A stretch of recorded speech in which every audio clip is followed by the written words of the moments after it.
பெங்களூருவில் நடந்து வரும் ஜெயலலிதாவின் சொத்து குவிப்பு வழக்கில் அரசு தரப்பு வக்கீல் ஆஜராக முடியாததால் 3 வாரங்களுக்கு விசாரணைக்கு தடை விதித்து உச்சநீதிமன்றம் உத்தரவிட்டுள்ளது.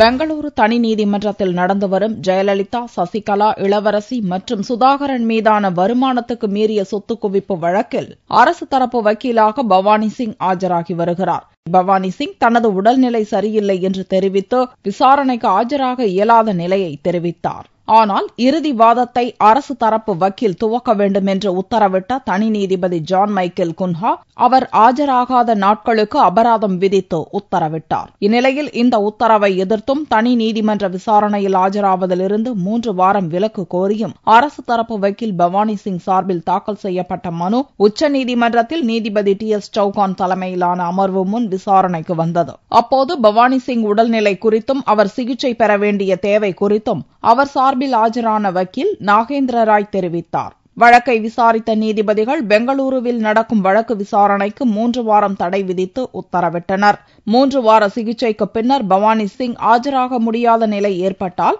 கர்நாடக உயர்நீதிமன்றத்தில் தெரிவித்து இந்த வழக்கில் புதிய வக்கீல் நியமிக்கப்பட வேண்டும் என்றும் நீதிபதிகள் உத்தரவிட்டனர். இதற்கிடையே ஜெயலலிதா சொத்து குவிப்பு வழக்கு பெங்களூரு தனி நீதிமன்றத்தில் திங்களன்று நீதிபதி குன்ஹா முன்னிலையில் விசாரணைக்கு வந்தபோது சசிகலா, இளவரசி மற்றும் சுதாகரன் ஆகியோர் ஆஜராகினர். அப்போது சென்னை உயர்நீதிமன்றத்தில் சசிகலாவின் அசையா சொத்துக்களை விடுவிப்பது தொடர்பான வழக்கு குறித்து தகவல் தெரிவிக்காதது ஏன் என்று அவர்களிடமும் லஞ்ச ஒழிப்பு போலீசாரிடமும் நீதிபதி குன்ஹா கேள்வி எழுப்பினார். இவ்வழக்கு தொடர்பாக எந்த நீதிமன்றத்தில் விசாரணை நடந்தாலும் அரசு தரப்பு வக்கீல் பவானி சிங்குக்கு தகவல் தெரிவிக்க வேண்டும் என்று உத்தரவிடப்பட்டும் அவருக்கு எந்த தகவலும் அளிக்காதது ஏன் என்று கேள்வி எழுப்பினார்.